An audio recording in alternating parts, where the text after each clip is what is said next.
I am Aaron Larimore, here with Aaron Gore, Senior Director of Business Development at Bevana. Today is Thursday, July 21st, 2022.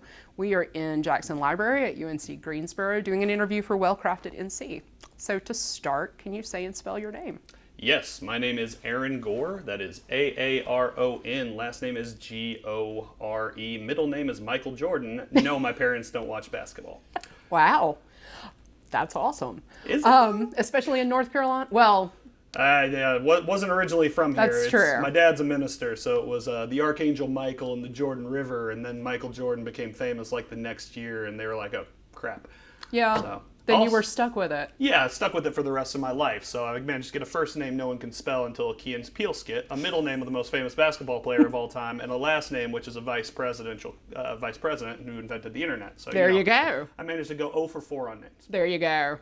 So you mentioned not being from North Carolina. Let's begin at the beginning. Tell us a little bit about where you're from Yeah. and how we got to where we are today. Yeah, first, I'm just going to provide a disclaimer for anybody watching this. I have a chest cold that I'm just getting over, so if I sound like I'm hacking my lungs up, it's not COVID, tested twice, and if I do die on this table, I have video evidence. So, no, I was born in Kentucky, but I'm originally from southern Indiana, but my dad joined the military when I was pretty young. So I am presently on my 17th address in 34 years, so I have lived just about everywhere, including 3 years in Europe. So gotten a chance to travel around quite a bit, but now been in the Carolinas for a few years now. Love it, settled down, and I do not feel like dragging my daughters everywhere. So yeah, we're in it for the long haul. Yeah. So how did you first become interested in the craft beer industry? Yeah, so I got into the craft beer. Well, coming out of high school, wound up going into the IT industry. While I was going to college, and was doing enterprise change and release management for a Fortune 500 company. And when I got laid off from that position, they did a round of basically canceling contracts on contract workers. This was around 2008. I realized I just really hated office environments, which I'm sure absolutely nobody you've interviewed has said something similar. So trying to figure out what my next steps are going to be, I was in my early 20s and talking to my girlfriend at the time, now my wife, and she said, well, what do you like? Very complicated question when someone just lays it out like that. I said, well, I like beer. And she said, why don't you do that? And I said, oh shit, that's a possibility. So yeah, I got into craft beer. I come from a family, nobody in my extended family really drinks at all. They're all from Southern Indiana, United Methodist, alcohol's the devil, love you fam. But I had no real exposure to it at all growing up. And I was also a very picky eater growing up. So as I entered my late teens and early 20s, I realized there's an entire world of flavors out there, entire world of experiences that I'd been completely shut out of. And so it became a journey into discovering what was out there. And in particular with beer, this was around the time beer was really, really gaining steam nationally, really starting to diversify. And when I get into stuff, I like to get really into stuff, which usually leads me to going down the wiki rabbit hole, learning everything there is to know about it, and then I get completely bored with it. I throw it out, and I never liked it in the first place. Beautiful thing about beer is there's so much to it that even after all these years, I've not even come close to scratching the surface or getting tired of it. So I just kind of made a natural outpouring for my obsessive compulsive love of just learning random useless stuff. Do you remember was there one thing in particular that was kind of the hook that you kind of felt brought you in? Yeah. So the first time I had Innis and Gunn original, so it's a barrel-aged Scotch ale, actually from Scotland. Don't get me going on the history of Scotch ale. It's a made-up style from America.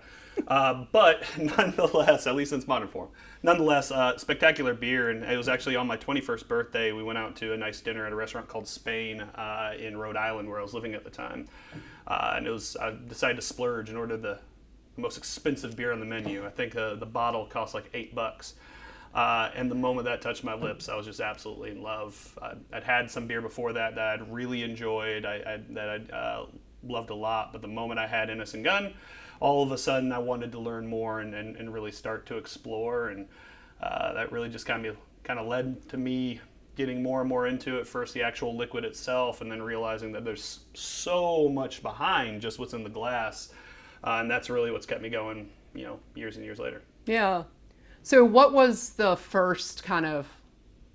first foray into the world of craft brewing as a profession? Yeah, so when I first got started, I started working for Finch Beer Company out of Chicago. I was doing sales for them. Originally got hired to do sales in Rhode Island, just running the Rhode Island market for them. It was originally intended to be a part-time gig, but it very quickly started taking up more and more of my time and energy. Then I got handed Boston. Then I got handed the rest of Mass.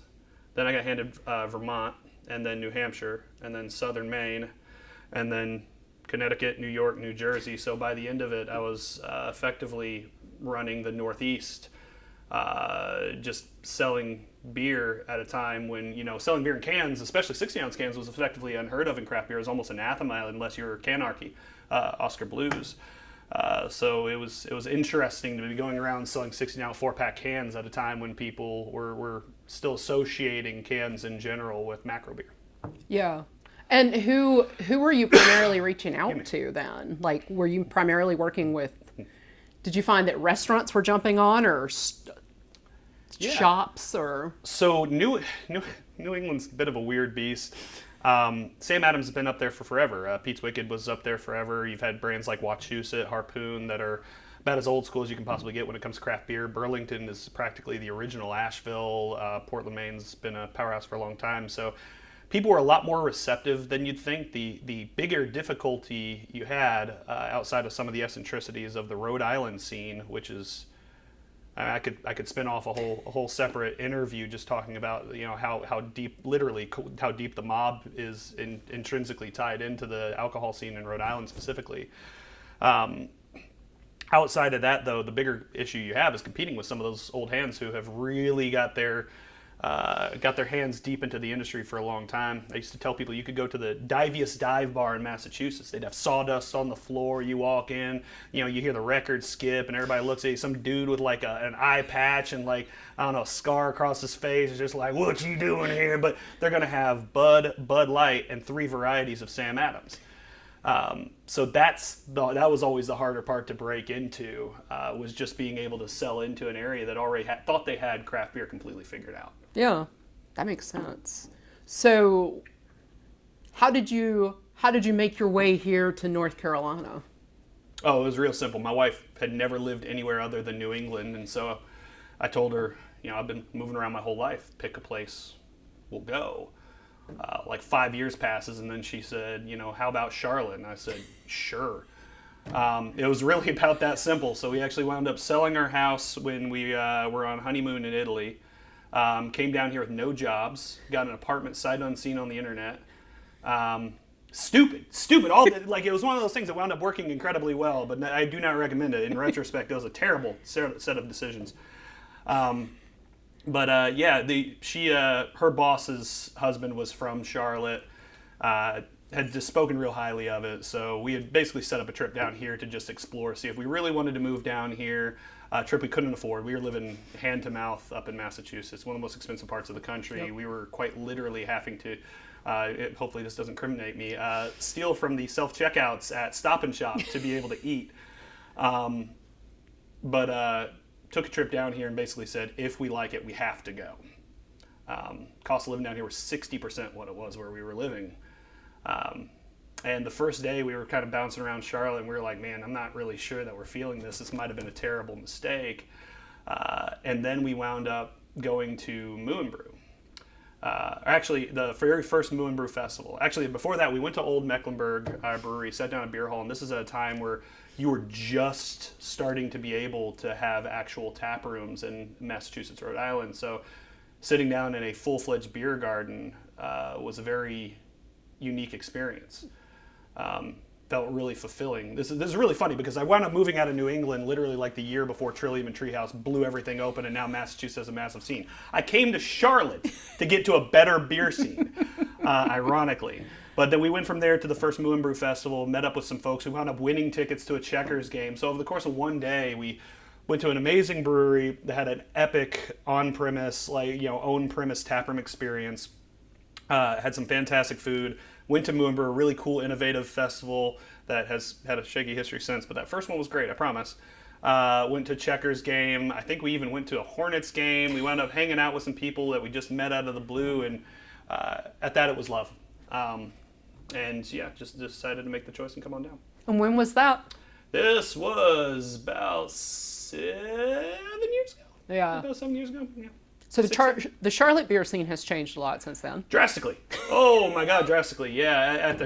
At the time, we must have had 22 breweries. If we had that many, that'd probably even be stretching it. Now we're up over 70 in the metro area. Yeah. Depending on where you want to draw the line on what constitutes Metro Charlotte. Yeah. And Charlotte's become kind of a place also for some of the other breweries, like to have their second or third or apparently everybody. shops. Yeah. Now Highwire just opened up last Friday, so I don't know when in the future you're watching this, but yeah, Chris's new place is right in South End there. They got a really nice spot. They're doing a lot of really good stuff. Yeah, you got Weathered Souls coming in out of San Antonio. Marcus putting in his incubator there, which we're really excited about. Gilda came in from Hamburg, Germany. It's been cool to watch all the investment in the area. Dirty Bulls coming in, 4001 Yancey. Now you got Southern Tier Victory has been there for a few years now and just cleaned up medals at GABF. Did some really good stuff. So it's been really cool to watch Charlotte go from being the biggest city no one's ever heard of to being a place that's getting quite a bit of recognition, not just in the beer scene, but even nationally. Yeah. So once you got to Charlotte, Yeah. what happened next? Where did you connect with the beer industry? Yeah, so I spent a couple of months working at a dog daycare of all places, just while I was trying to find a job in the industry, and from there I actually started doing sales in the Charlotte area for Big Boss Brewing out of Raleigh. They're one of kind of the OG breweries in the state, at least as far as the more developed craft industry has been concerned. I think they're 2008 foundation. So went to work for them. They were having a bit of a hard time with their wholesaler in the area, and it was definitely some tough going. Wound up eventually splitting the territory with Rita Yarmy, who's now with Wicked Weed, who's just, I've got my own feelings on ABI in general, but Rita is just one of the best people you'll ever meet, and incredible at her job. So that was an opportunity for me to take what I learned managing a very large territory and be able to really learn, and in a lot of ways learn the hard way, about what it takes to manage North Carolina. Very different beer scene, very different set of laws, very different set of circumstances, of attitudes, and of development within craft beer, kind of a trial by fire. Yeah. Were there specific things about that? You mentioned some of the differences that were especially surprising to you, for good or for bad, surprising. Yeah. My first beer festival, where I realized you couldn't drink at the festival if you're working it. If you told somebody in Massachusetts or Rhode Island that you cannot drink at a festival, you'd get kicked out of the freaking festival. I don't care if you were hosting it. That blew my mind. That is such a cultural faux pas in most of the country. And even if you cross the border down to South Carolina, where you have to have volunteer support for you, if you tell people they can't drink at the festival they're working, it's like, what the heck? What are you on? Aside from that, the tap rooms were already off to a really good start down here. I think in some ways having the development of craft beer coming a little later, being delayed a bit compared to the Colorados, the Californias, the Massachusetts of the world, actually wound up setting up an environment where they could start fresh. Actually, Thomas Creek across the board is actually a really good example. Thomas Creek has a famously bad tap room, and it's not even their fault. They had to be set up in a place before South Carolina allowed tap rooms. So they are in, an out in the middle of nowhere industrial complex that's really tucked way back there, and it's not comfortable. It's not a fun place to drink. It's not their fault. That's just, they had to exist within the legal constraints of the time. Massachusetts has only in the last few years has really been kind of prioritizing getting some of those tap rooms alike, whereas North Carolina, because those tap rooms got turned on as an option around the same time that craft beer became an option, it really made it kind of a core part of the culture early on. Yeah, that makes sense. So I know one thing you have done a good bit of is writing and podcasting, writing about and thinking about and talking about North Carolina beer. Yeah. Can you talk a little bit about how you jumped into that after you coughed? I told you, I'm dying. Yeah, so So I've actually done writing for most of my life. When my dad was at the War College, which he'll probably get in trouble for me saying this, I actually did a lot of editing on the papers that students would submit. He was actually a teacher at the chaplain school. So yeah, I've been doing college level editing since I was like 15. And I've been doing writing in some capacity, essentially as long as I was always a pretty good writer. How I started doing it for the beer industry was literally as my wife, again, who pushes me to do all the best things in my life. She got tired of me ranting endlessly about stuff in the industry, and she said, listen, will you just start a blog or something and leave me the hell alone? So that's literally how Liquid Assets, which was my first blog, got started. And that was around the same time I started making more frequent podcast appearances, eventually starting my own podcast, Between the Pints with Ryan. My partner Ryan Moses down in the Charlotte area. We had that going about a couple of years before we both had kids, and just kind of, life got in the way. But yeah, no, I got into writing there and have just kept doing it over the years. The hardest part's just finding the time now, but I've done national writing for Porch Drinking. I was a writer for Beer Charlotte, kind of their lead writer there for the entirety of at least the back half of its existence. I've done some writing and submissions works for other publications around the industry, including Carolina Brew Scene. So, yeah, I enjoy that aspect of it. Podcasts especially is an opportunity for me to do exactly what I'm doing now, which is talk about myself. I'm my favorite subject. And I like to think I'm pretty good at running my mouth. So, yeah. Yeah. So with the writing, when you were doing that work, how did you see the beer writing community kind of interacting with the brewing community here in North Carolina? Was there a divide, or was there a lot of blurring of lines there? In general, there's a pretty stark divide. Here in North America, we have the North American Guild of Beer Writers, which is largely headed, at least in an administrative capacity, by Brian Roth, who's based here in the States, writes for Good Beer Hunting. He's their Sightlines editor and one of the smartest people I know.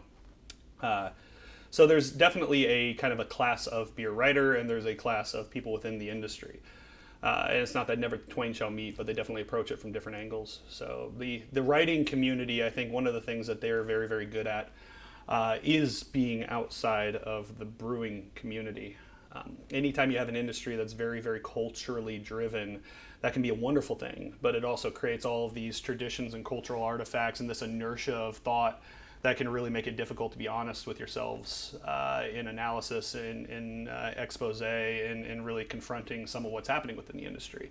And I think having kind of a separate, independent journalistic arm of the industry has done a great job of being able to shed light on some of those things, both positive and negative, and really force us to look at things in a different way. Downsides is, so I was a professional wrestler for years. I know we talked about that before we hopped on camera. I guess this is how the magic happens, guys. In the professional wrestling world, you have a very similar divide where you get a lot of die-hard fans or writers about the wrestling industry, and there's a term we have for them. It's marks. It's people who are really, really into it to the point they think they're part of it, and they might even be adjacent to it and supporting it. You need them; they're important. You respect them, but they're not. They don't have the lived experience of being in it, and that can sometimes lead to not fully understanding the context and circumstances that some of the decisions get made, or some of the way things actually work on the inside. So it can lead to some of the same writing that benefits from being independent and being outside of the industry, also not necessarily reflecting the culture and the some of those artifacts from within the industry. Yeah, no, that makes sense. But I'm also wondering how that connects over, because I know you've done a lot of consulting work within the industry too, and so I think how talk a little bit about that consulting work that you've done, and maybe even how that was informed by experiences. Yeah, so huge part of what my second part of my career has been about, including my current full-time role, but it's been about realizing that when I got into this industry, and this has continued to be the case, there is not a great body of institutional knowledge and not a great body of actual best practices. So much of the knowledge is folk wisdom. It's all folk knowledge. It's I didn't know how to do this, so I asked the brewery up the street, who they only found out how to do it by asking the brewery that was there before them. And at that point, a lot of times the only reason everybody is doing it a certain way is because that first brewery in town had to figure it out on their own, and they probably just made it up or did what worked at the time. It's not necessarily an attitude towards best practice, an attitude towards continual improvement, and some of these things will ossify. And that creates stagnation in the industry. You know, we're at a point now where the industry is maturing extremely rapidly, and we have to be able to up our games, because it's very easy to forget that as much as we love this and we love beer and we love the culture, we love the community, you know, you can make great beer and stay a home brewer. You start a craft brewery to sell great beer. And that means that, you know, we have a lot to learn from other industries, a lot to learn from, you know, there's a lot we can learn from the big macro breweries, as long as we make sure we don't throw away the things that we do better or that are core to our mission and our purpose. And so consulting for me was a way of trying to do my part in not forcing so much as guiding and coaching along some of that more objective knowledge and professional knowledge, so that these businesses can run the way they should be run, you know, as businesses that are headed by passionate, community-oriented, artisan-focused people, rather than what they often wind up being, which is glorified hobbies. Yeah, no, that makes sense. Where do you see, or do you see, I guess I should say, education of the consumer side kind of fitting into that? Yeah, I think we've not done a great job of that as an industry. I think we did a fantastic job of getting over the first hump. Your beer is bad. Drink better beer. We did great at that. I think most people are on board for that. Here's the problem. If all we needed was just strictly better beer, you can do that with like 4 firms. Like that isn't the core problem we're solving. It's what we have to do is be able to continue the messaging, and that comes in a couple of ways. Part of it is making the message and making the appeal that small breweries do a lot of things a lot better. We're gloriously inefficient. That means that we employ more people to make the same amount of beer. We're tighter into our communities. We're able to more directly address the concerns and the needs of our communities while making better beer. But even within just the liquid itself and just the beer itself, I think I'm a Cicerone. I'm waiting on finally taking the tasting portion of the advanced Cicerone. I passed my written, and you guys haven't had an opening in like 6 months for the tasting portion. But I'm certified in cider as well. But you know, I think a lot of times we can get too in our heads about proper style guidelines, which I think can be important for us as intellectuals of the industry to be able to have a common language and discussion. But as far as customers are concerned, you know, that stuff matters less, and we have to be able to communicate what the functional benefits are. There's a guy named David Gluckman. He was a head of innovation for Diageo, who makers of Guinness and, you know, half the freaking beverages on earth. He's a crazy dude from South Africa who spent most of his career in Ireland. He's like 80 years old now. If you're ever looking for a fantastic book, That Shit Will Never Sell is his basically memorandum, and it's stellar. He's a guy who created Bailey's, Tanqueray 10, a whole bunch of stuff. But wow. He's got a whole long diatribe he's done a few times about how beer has done a terrible job of telling you exactly what you need to know. What does this taste like? Why is it better than anybody else? Because we get so high on our horses with, you know, if I say it's a Kolsch, they need to know exactly what that is. And it's like, no, what they need to know is that it's fizzy, yellow, and really easy to drink. That's it. They don't care about the history of beer in Cologne, Germany, and, you know, Stange glasses, and, you know, the fact that it's a lagered ale. Like, none of that matters to them. And that doesn't mean you can't use the word Kolsch. It just means that, you know, instead of just saying Kolsch and assuming that carries some sort of invisible weight, you need to be able to communicate to the customer what they actually need to know. Because frankly, they have better things to do than memorizing BJCP guidelines. You know, they might be that into music, or they might be that into movies. They might be that into, I don't know, Pokemon. But, you know, they don't need to invest all their time into memorizing and learning stuff about beer to still participate in beer. And if we lose sight of that, then we're going to lose sight of them. Yeah, that makes sense. And we're going to come back in a little bit. I'm glad something makes sense. Some of those. No, it makes perfect sense. We're going to come back in a bit to the kind of industry-wide questions, but I also want to make sure that we get to talk a little bit about the company you're currently with. Oh, no, they're the worst. I know better than that because I've tried some of the beer. Thank you. You were the first person actually to order from our e-commerce platform. And we will be talking about that e-commerce platform in a bit. So talk a little bit about where Bevana started, or because I know it did not start as the company. No. It did not start as Bevana in a world. No, we originally came out of D9 Brewing Company, which has been around for about 7 years, 8 years, 2014, however many years it's been. I don't know. I can't do math. Me either. But D9 spun out of D9 Brewing Company with the real realization D9 at the time was one of the fastest growing breweries throughout the whole Southeast, coming off a couple of GABF medals, a World Beer Cup medal. Sour program was really making a lot of waves. So the question became, how do you continue to grow? Because one of the dark sides of this industry no one likes to talk about is that the financial side of this industry, like the core assumptions of what makes up our industry, are, for lack of a better term, fucked. Mm-hmm.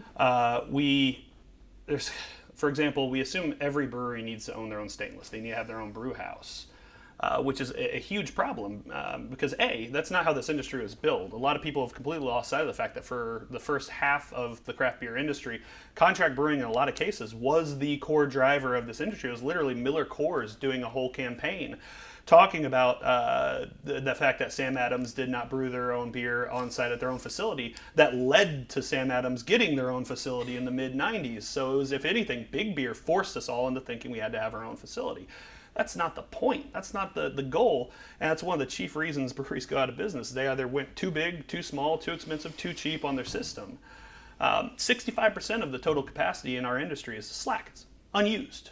So what's the point of having all these empty freaking tanks? Capital is hard to come by. It's becoming harder to come by the day. It's very easy to misspend it. Our margins are not great when you take everything that we have fixed cost-wise into account. Debt to equity ratios are through the roof.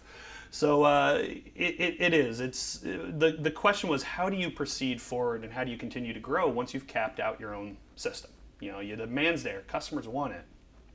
How do you keep making more? So you can go to a contract brewery, but the problem for contract breweries is they got these huge tanks. They want to make your beer. The problem is for them, it's not economical unless they're making it huge volumes, which for a lot of breweries, even if they're growing, they don't need, that's 6 months of product getting dropped at their door.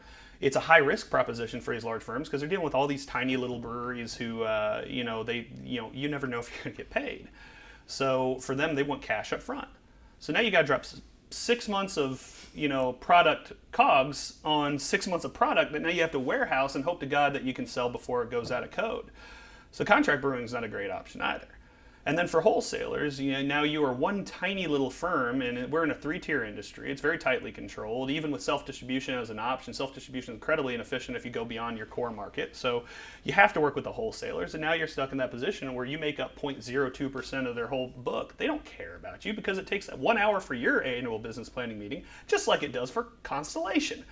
So we needed to find more efficient ways that allowed us to consolidate economies of scale without throwing out the elements that small breweries do well, which is that community aspect. That is that outreach aspect. It's tap rooms are very, very well run when you're able to run them, on that local level. It's product innovation. The next hazy IPA is not going to come out of Sierra Nevada, even if they make a stellar one. It's going to come out of somebody who can afford to fuck around and find out because their stakes are so low. Brewed IPA was a trend that came and went like that, but that's not the point. The problem is that Kim Sturdivant and Social Kitchen and Brewery out in San Francisco invented that style whole cloth and never saw really anything from it because by the time he was able to make any more than like 1 barrel at a time, the big guys had already gotten to it. So how do we leverage some of these economies of scale to make access to market easier, mass production easier, and scaling up great ideas easier without throwing the baby out with the bathwater and throwing out all the stuff that got us into this industry in the first place? So that's where the idea that coalesced into Community Brewing Ventures wound up coming from. So ask me why we're not Community Brewing Ventures anymore, because I know that's coming. We will certainly be asking about that. You can go ahead through that. Y'all went through a rebranding process this year. correct? Yeah, Or in last year? March. Yes. Yeah, that went live in March. The days blur together And the in years COVID blur times. together. Talk a little bit about that. What led to that? Yeah, so Community Brewing Ventures was the first name for the company, and I'll freely lay the blame for everything about that name and logo on the feet of Andrew Derstowitz, founder of D9 and Community Brewing Ventures, because the name wasn't great. Part of the issue is we always knew we needed to be more than just beer. This industry is growing so fast. We're all beverage companies now, and that's not a bad thing. A lot of people, they clutch their pearls and ask who moved my cheese, but that's not a bad thing. That's a wonderful thing. Your average customer now is omnibulous. It's wonderful that people are drinking across categories, but brewing wasn't necessarily given the right vibe. Ventures sounded way too cold, and it really wasn't what we were going for anyways. And Community was trademarked by a couple companies. So, and our logo looked like something from a manufacturing firm in Detroit in 1983. So it was all bad start to finish. So we knew we needed a rebrand as early 2021. I finally was able to start working on that in October last year and finish that out and launched it in March. That was where we pivoted to Bevana and really wanted to put the focus on a couple of areas. For one, get away from us trying to. We're not a brewery.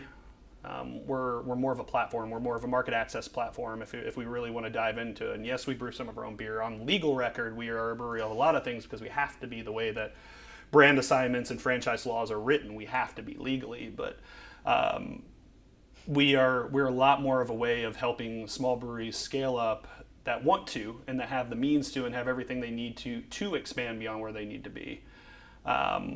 And really helping them access the market. We also wanted a brand that was able to have a cohesive message, something that is able to speak directly to people. And also I wanted to remove some of the layers of baggage that come within this industry. I look exactly like everybody in this entire freaking industry. I'm a bearded white dude with hipster glasses, and tattoos. I wear flannel all winter long.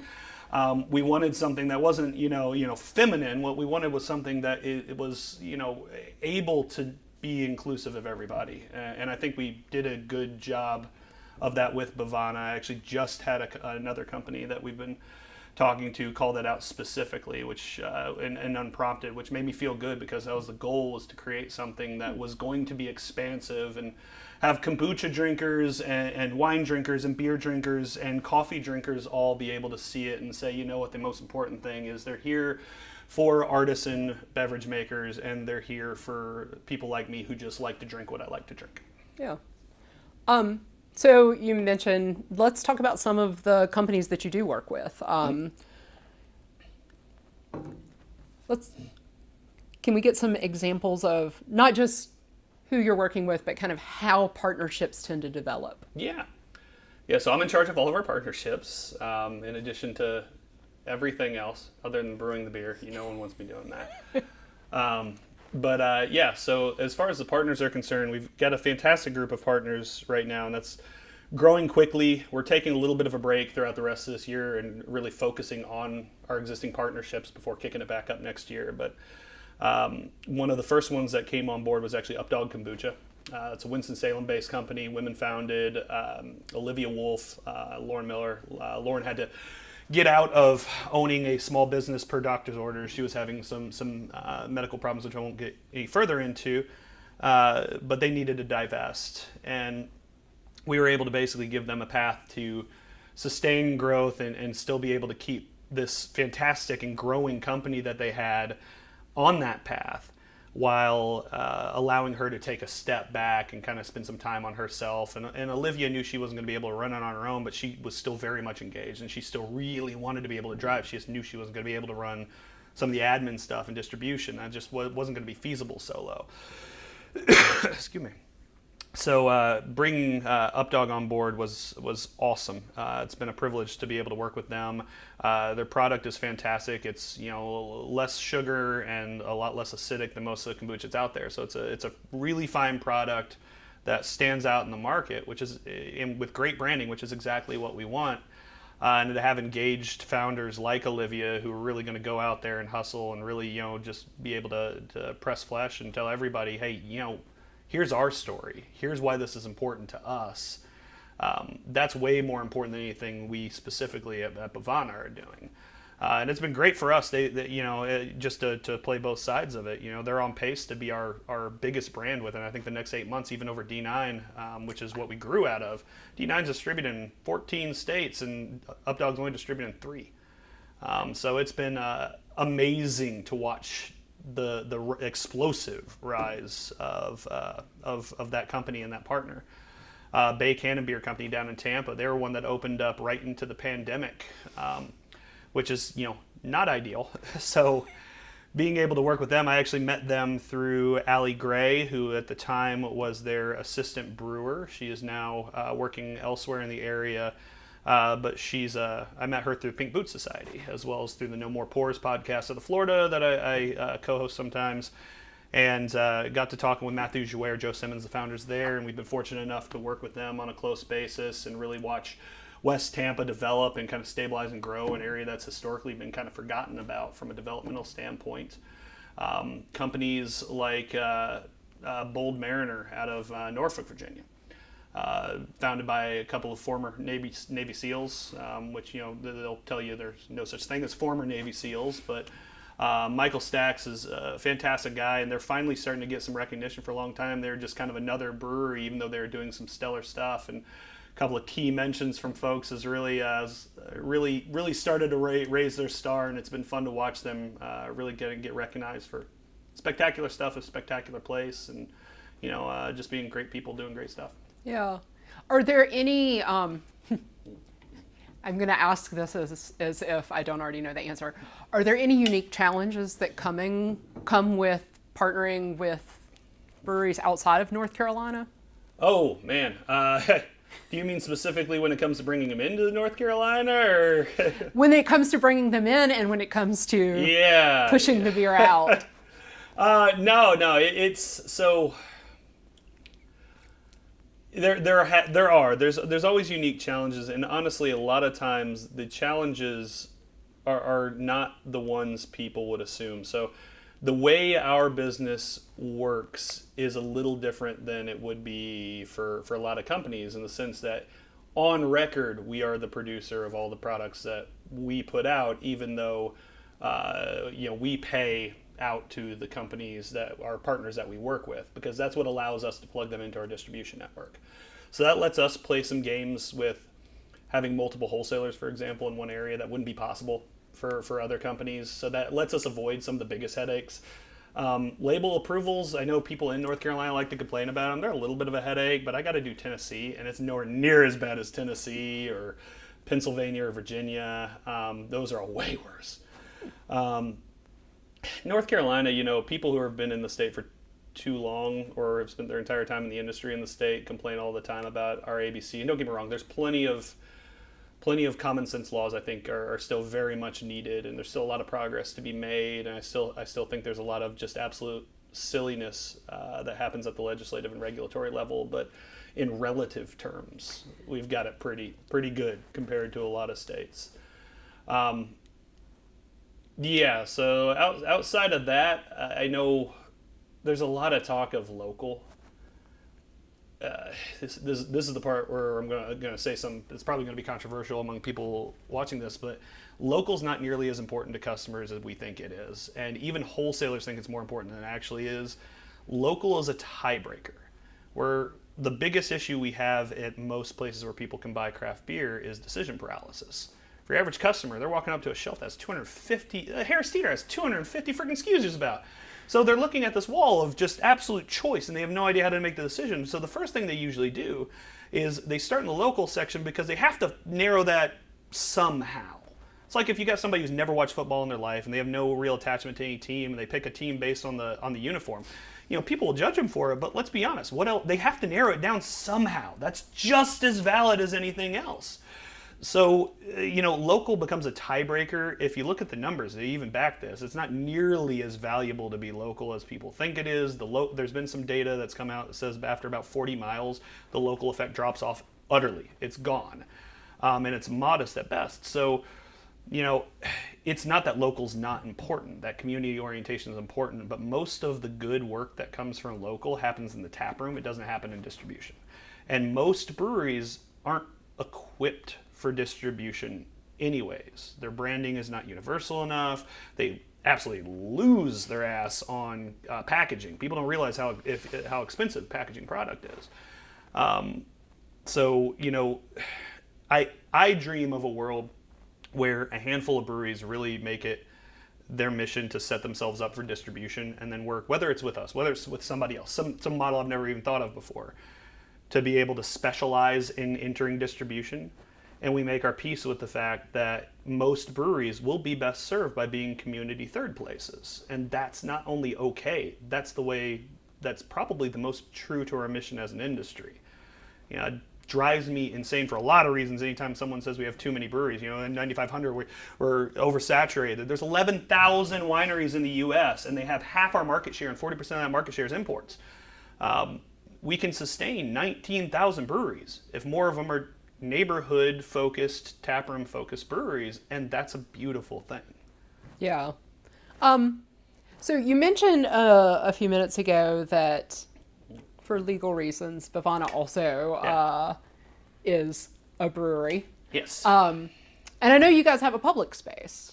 We do. So I got 5 tap rooms I'm over. So yeah. Can you talk a little bit about that? Yes. So we have 3D9 locations still. One in Hendersonville, one in Cornelius, one in Uptown Charlotte. We're Uptown Charlotte's only brewery, at least until Sycamore gets their place open soon.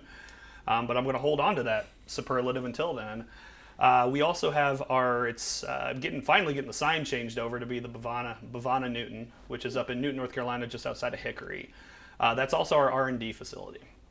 So that is where we do the initial spin up on some of these partners to make sure that we've got their recipes dialed in and nailed before we move them on up to co-packing partners across the country. So one of the big things for us is we didn't want to be a big asset holding company. We knew that given what we do and the nature of our business, we had to be quick in our growth and we had to be agile. Assets are a great way to have growth. The problem is they're a very slow and high risk way to have growth. So with 65% of the capacity in the U.S. is slack. Most of our production we try to rush as quickly out of Newton as possible. Make sure we got the recipe nailed. Make sure that we got channels for it, and then we work with co-packers that can make huge amounts of consistent, high-quality product, and they're never going to be able to fill it up with their own stuff. The demand isn't there for heritage breweries like that anymore, and it also decouples us from issues like, well, what if things suddenly decide to shift back to bottles? It never will happen. I'm never doing freaking bottles. But theoretically, we could pivot to that with no issues because we don't have to sit there and look at our canning machine and say, well, crap, we guessed wrong. We have access to pasteurizers. We have access to dealcoholizers. I can produce kombucha without having to do kombucha in a clean beer facility, which anybody who's doing kombucha in a clean beer facility is out of their freaking mind. Never run SCOBY in a clean beer facility.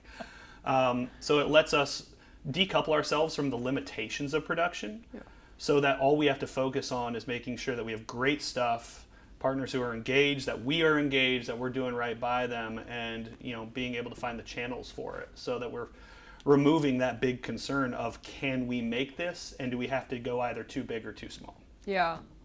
And so with mention of the channels for distribution, we'll circle back around to the e-commerce platform and the launching of that and some of the fun that went into that.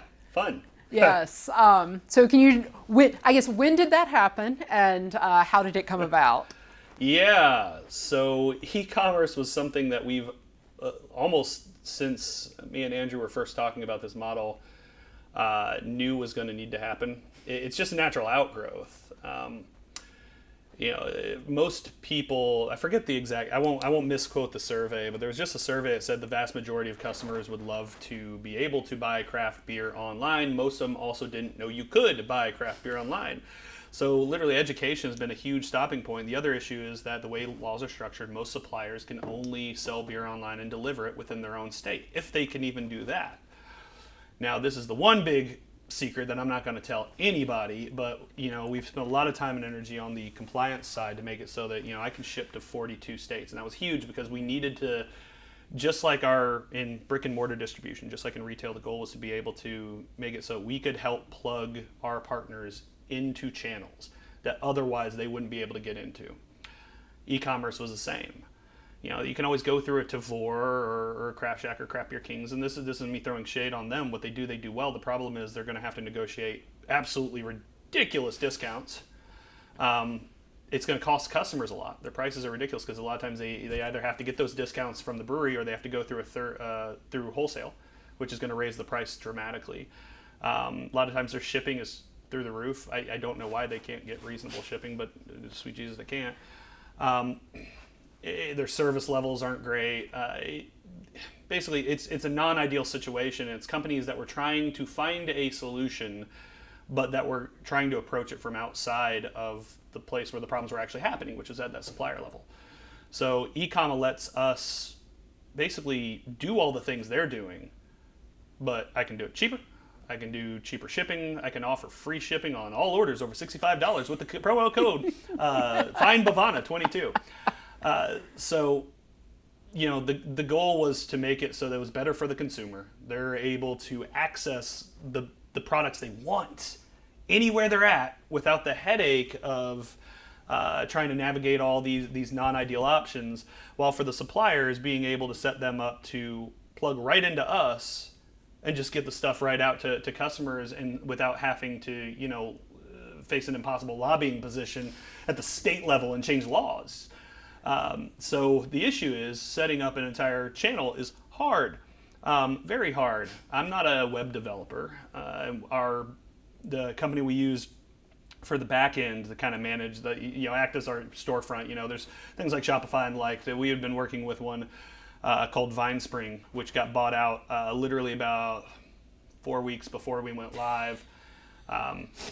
So that was a bit of a rapid turnaround. We had some internal things we had to work out with relation to e-commerce. We're having to build a whole new process, a whole new SOPs. So we were basically creating something out of nothing, which is a whole new thing that's not really been done in this industry yet from scratch, which at this point is ironically kind of comfortable to me because that's what we had to do with Bevana in the first place. But seeing that go live was a hugely validating moment. We're still pushing on that, No, excuse me. I liken running e-commerce store to being kind of like you set up a clothing store, but it's like 3 streets off of the main road, and you can't have any signs, and all you can have is a nondescript marked door. So you got to be out there screaming, "Come on in!" if you want anybody to even know you're there. That's really. That's always the challenge, is you have to constantly, the cost of customer acquisition on e-commerce is notoriously high. Your average conversion rate's about 3 to 3.5%. So it's a long road to hoe, but it's been good so far. It's gaining steam so far. We have wonderful customers, Aaron. In the long run, I fully see a world where that's our main channel. Yeah. And everything else is supplementary to that. But yeah, right now it's been good. It's been a huge lift, and it's running and it's live, and that's exciting for me. Yeah. So you've mentioned a few different,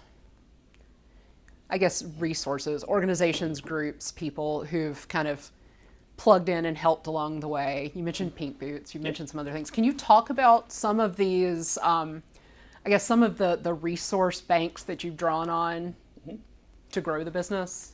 Yeah. So, every business is a people business in the sense that, every company is made up of people. And, most businesses in the market economy, they're focused on selling to people. You have to be mindful of the fact that relationships are going to be a critical part of whatever business I don't care if you're selling socks, it's always going to be a lot easier if you have the relationships and distribution channels and in a retail sector. And so I've been very, very fortunate enough that if I have one skill, and I'm pretty sure I only got one skill, but if I got one skill, networking is one of them. So that's been a huge advantage, is that I know a whole lot of people who are a whole lot smarter than me.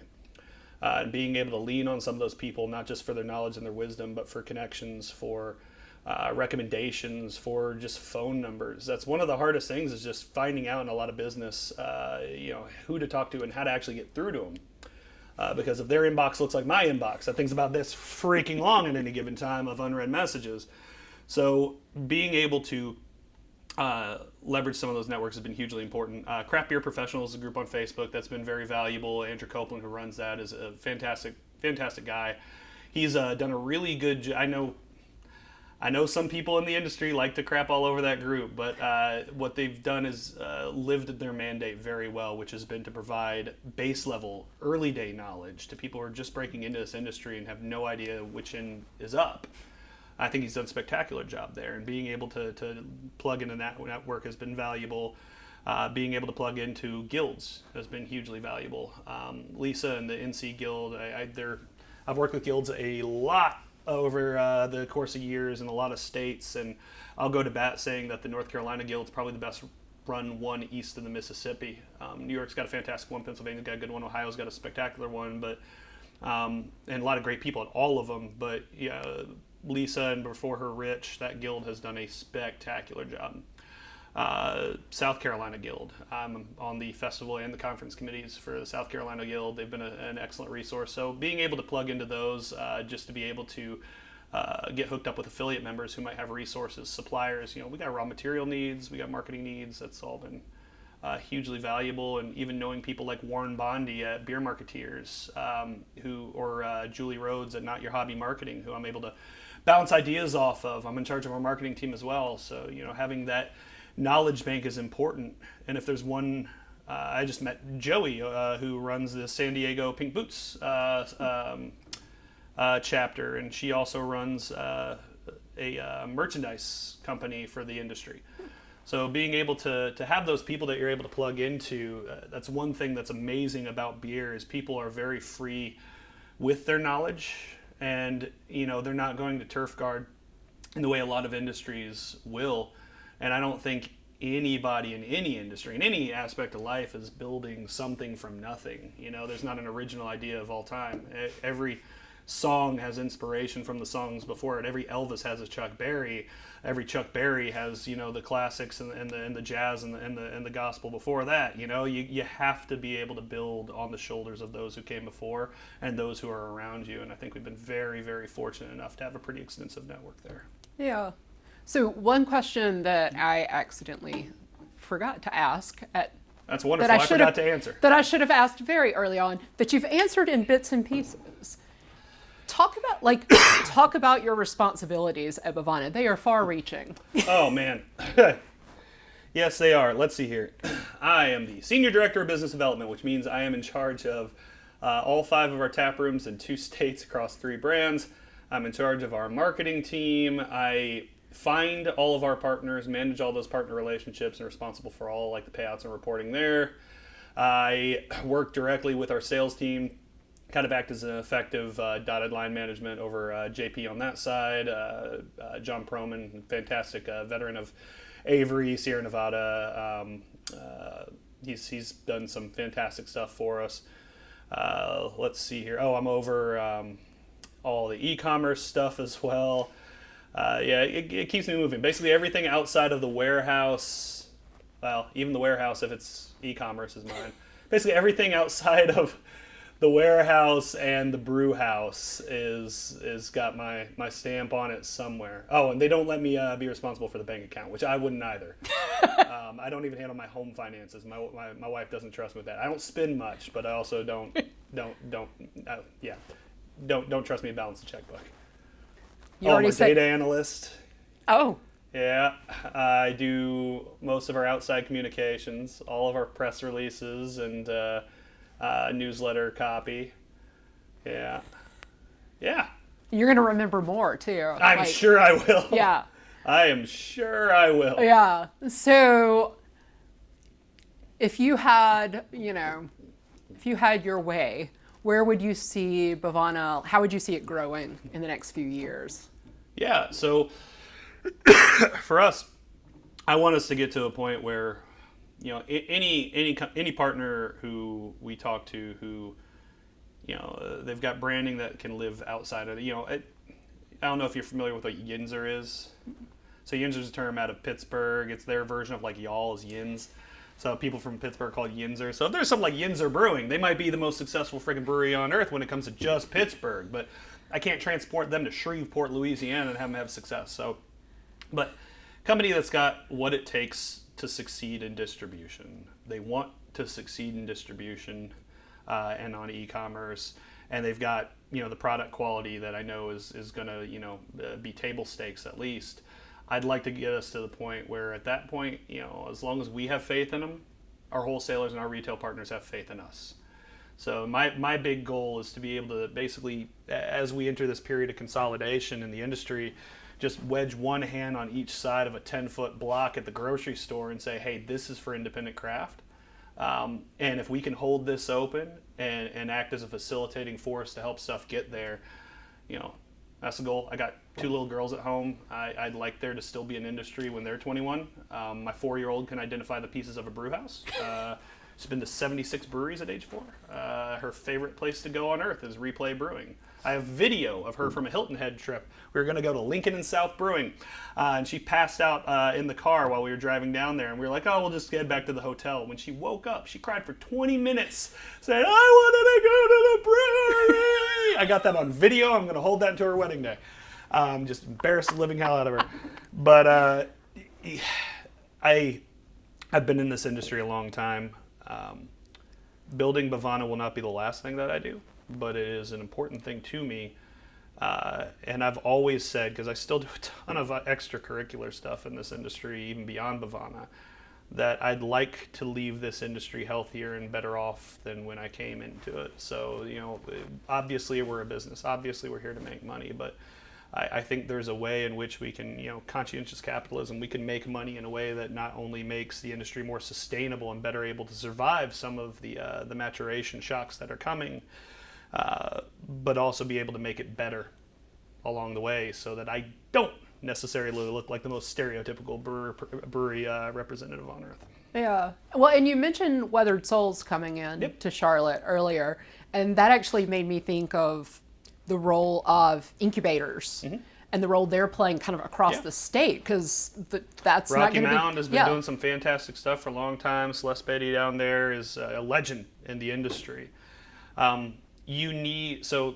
There's a lot of institutional challenges, both that are endogenous and exogenous to the industry, that make it difficult for whether it's people of color, women, the queer community, to be able to really have their place in this industry above and beyond what they otherwise would be able to.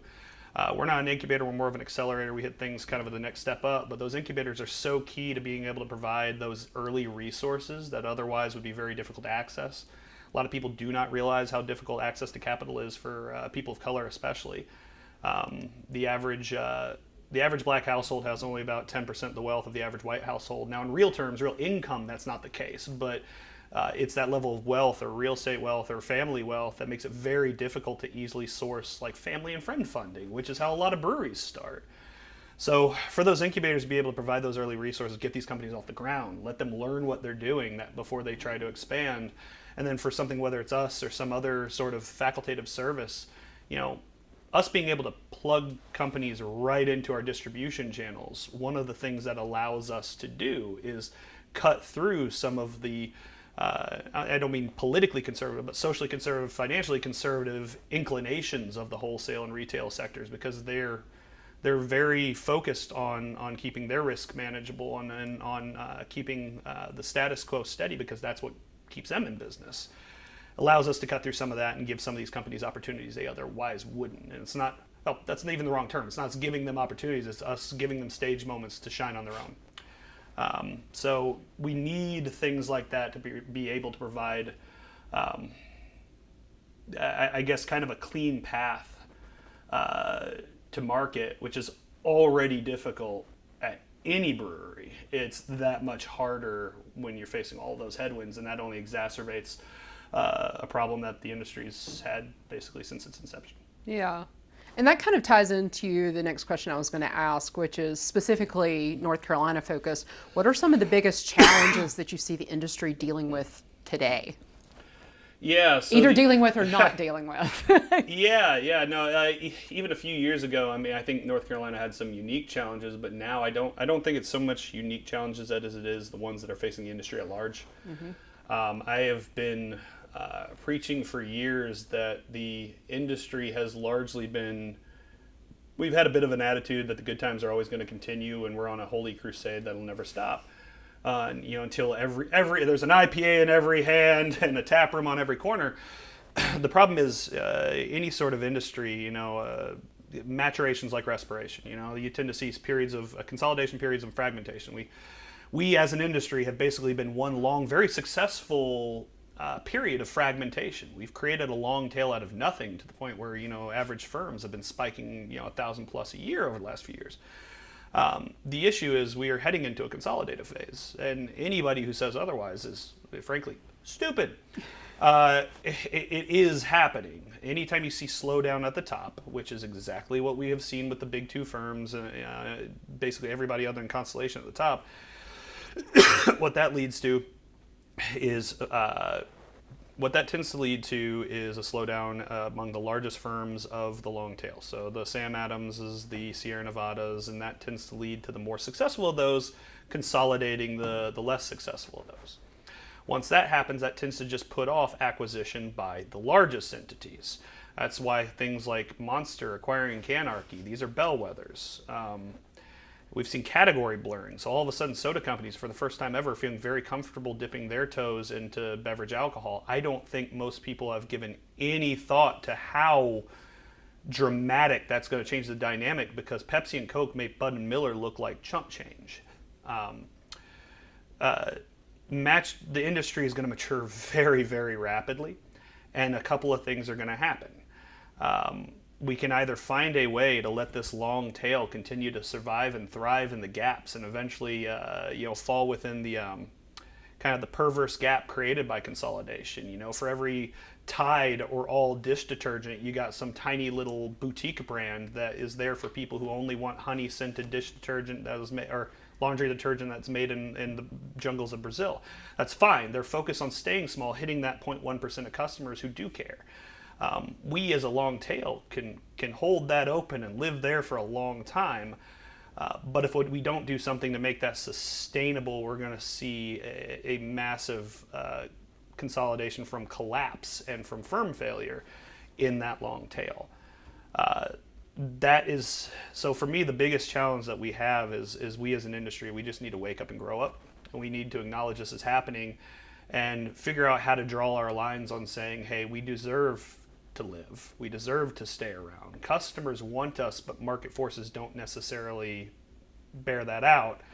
How do we find a way of keeping the choice customers want and the community-focused customers and communities need, keeping all the things that are wonderful about being small and nimble, while still acknowledging the threat and the fact that we're going to be working in a different ecosystem than we've ever had to survive in before. Yeah. And that very much ties in, I think, with my next question, which was essentially, where would you see the industry as a whole in the next 5 years? It sounds like consolidation is... Yeah, I see soda companies playing a pretty big role. They're not going to shift so much to where they take the leading role, but they're going to have the ability to pick their spots and take it, and no one will be able to stop. So where they are comfortable exerting their weight, they're going to have a very definite role, to the point where, the Monsters and the Pepsis and the Cokes and the Dr. Peppers, Keurig Dr. Peppers and the Reed's ginger beers even of the world are going to have quite a bit of ability to play in the space, especially in the non-beer products. I see a lot of fragmentation happening in F&Bs. Everybody is getting a little too self-satisfied with seltzer flattening out. It really hasn't, because if you consider spirits-based seltzers to be the same category as seltzer, then seltzer's still growing. It's only if you restrict it strictly to malt-based. And what you're seeing is product variation. You're finally seeing diversification in seltzer. So it's growing up, and now it's competing against itself, because now the same thing's happening there that craft beer forced on beer. You could argue that beer didn't grow at all. Beer actually declined during craft beer's life, and it did if you're looking at the whole category. So yeah, seltzer's flattening out, but it's because now all of a sudden people are like, hey, I like seltzer, but I also want to hit these ever increasingly fragmented, narrow categories of it. So I think you're going to see a lot more product selection that's going to resemble, if you go to like Whole Foods and you look at like their beverage shelf, like their non-alc beverage shelf, you have 50 varieties of freaking juice. You have these functional beverages that are so, like, this is the one that has activated charcoal and chia seeds that is intended for waking up and has zootropics as well. And it's such a narrow customer they're serving, but that's what people want. They want that personalization that's baked into millennials and Gen Z. So I think you're going to see every other category start to fragment a lot more like that, be able to serve more and more customers, but it's going to make it so much more difficult to put your stamp on a broad section of customers. So I see there being the same number of breweries or an expanded number of breweries. I think they're going to have to get a lot smarter about not seeing their future being at the grocery store and instead seeing it on their own premise. And I think it's going to be a lot more important for them to start putting their focus on the fact that we can be, there's an old adage in marketing, it's the law of category. If you can't be number one in your category, create a new category. We're going to need to get a lot more focused, and we're going to need to say, hey, these are my customers, whether that's just the people in this geographic zone and that's only who I'm serving, or in distribution, having a really tightly focused product split and saying, hey, these are the customers I'm aiming for. If people are really interested in stouts, that's all we put out to market, and that's all we're targeting. We're not trying to be everything to everybody, because if you're everybody to everybody, you're nothing to nobody.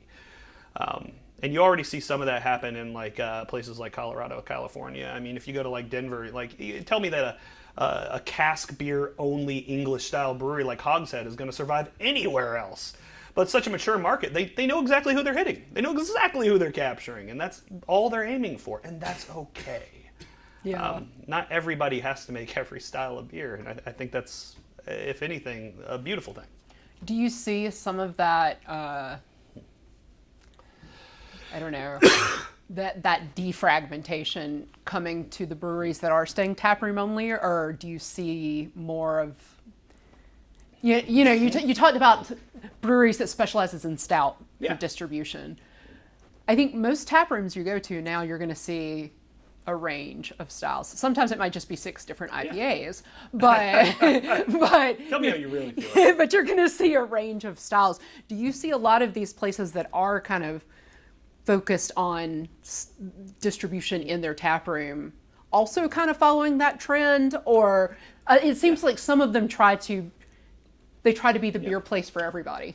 So taprooms, I think, have a little more flexibility because they're not focused on a category of consumer. They're focused on a category of geographic capture. So you do need to have a little bit of everything for everybody because I've called it the picky person principle in some of my talks that I give.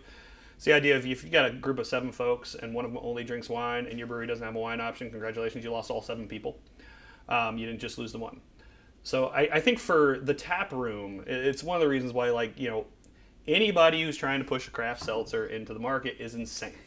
Anybody who's trying to create a craft seltzer on their pilot system to serve in their tap room, that's fine.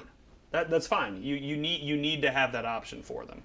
Whether you're outsourcing that by bringing in a seltzer from a local wholesaler or you're producing it yourself, but distribution's a whole different beast because now you don't have a captured consumer. You don't have somebody who's sitting there and they can only drink your product.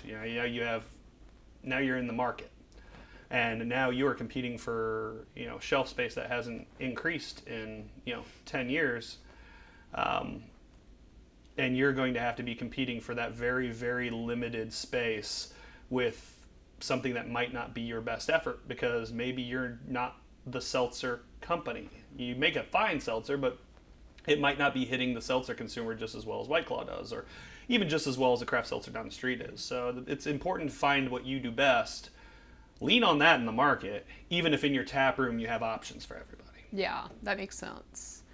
So thinking about North Carolina or maybe even the southern region, are there any aspects that you see as unique regionally in this area with the beer industry? It's funny, I actually had to answer this question yesterday. I was doing a TV spot with Crafted, and this is actually one of the questions. Yes, in the sense that no. And by that I mean, we're kind of in the midst right now of a second great migration.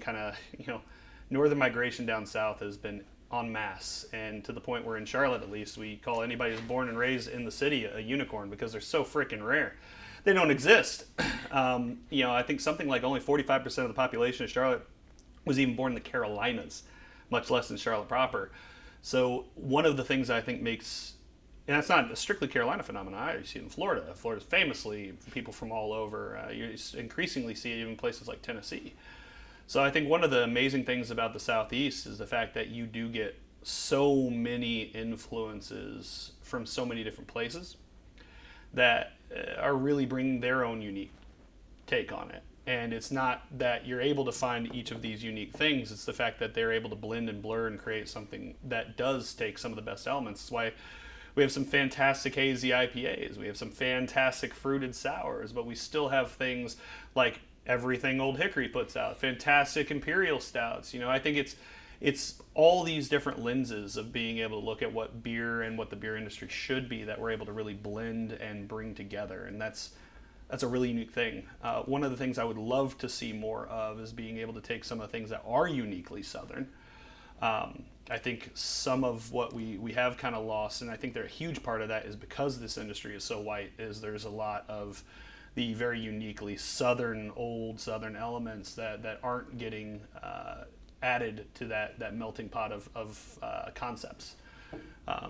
Matter of fact, a lot of the breweries in the state were founded, most of them were founded by people from outside the state, or at least who were raised outside the state. So I think we'd be a lot better off if we are able to provide a space and provide opportunity for things that are kind of native Southern, and some of those concepts like the black community in North Carolina. We have almost no representation among breweries in state. And that's already a problem inherently, but it also means that a lot of the influences that have been preserved for hundreds of years have really created Southern cuisine, Southern culture, the Southern way of looking at things. Those have been informed so much that even if we have white Southerners having their voice in there, we're still missing a whole half or plus of the conversation, and that's a huge loss for really creating something unique and that feels regionally distinct. Yeah. So now we come to the question that's everyone's favorite question to go off on. Mm-hmm. So let's talk about your favorite beer or beers from a North Carolina brewery. What are some of your favorites to go to? Yeah, this is usually where I take things to private messages so I don't piss anybody off. So my favorite beer of all time is made in North Carolina. It's Sierra Nevada Pale Ale, and I'm a famous stan for that company. I think they're a model organization and a model brewery, and they do make their core products in Mills River, not in Chico. So Sierra Nevada Pale Ale, that's North Carolina. But if we're talking ones that are kind of wholly innovated here, which I think is really what the question's more driving at, the original IPA from Mike Karnowski up at Zebulon up in Weaverville, it's based on the original form basically that IPAs would take. So barrel aged over long periods of time, huge hop rates. That is such a beautiful, complex, unique beer. That oak comes through without being astringent, without being overpowering, but it just plays in to create something so unique and so well crafted. It's one of my absolute favorite beers I've had of all time, much less just from North Carolina. Aside from that, Hop, Drop, and Roll from Noda. I know people have kind of slept on it over the last couple of years. I get it, World Beer Cup win was 2014. It's been a few years, but that is perfect, an IPA. It's like an example of an IPA. It's just a fantastic, stellar beer. But I really think the quality of beer in the state it's been sky high. I think Charlotte's probably the most underrated beer city in the country. I think North Carolina is a vastly underrated beer state in general.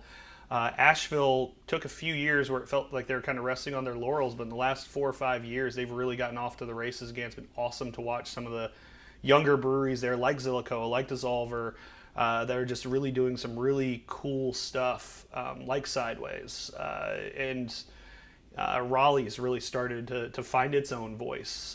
Winston-Salem's got a great little scene up there. The Triad in general. Wilmington has long been a hotbed, is really, especially now, getting some good recognition. So it's been fun to watch the state really start to come together to the point where the state of Southern beer is a very apt description. I think we're you got the West Coast heavyweights and you got Pennsylvania and Colorado, but outside of that we're think we're 6th or 7th in number of breweries, and I'd say we're able to go to bat with pretty much any place other than California when it comes to general quality and general diversity. So, yeah, And we've also got folks from California, Colorado, and Michigan, Pennsylvania upstate, moving in and opening breweries here in North Carolina. I know more people from Ohio than I used to live in Indiana, and I still know more people from Ohio here than I think I did when I was in Indiana. So it's wild, but it's been fun to watch. I think it's a great thing, and I think it's been able to act as a wonderful example for Virginia, which has a fantastic scene of its own and has really been coming into its own. Florida went from being a craft beer desert to being an amazing beer scene down there almost overnight. South Carolina is finally starting to really develop on its own. Georgia is really finally starting to at least get some common sense legislation that'll let those breweries thrive. It's Tennessee. Where are you at? Some great breweries. They're legislated. I hate dealing with TABC.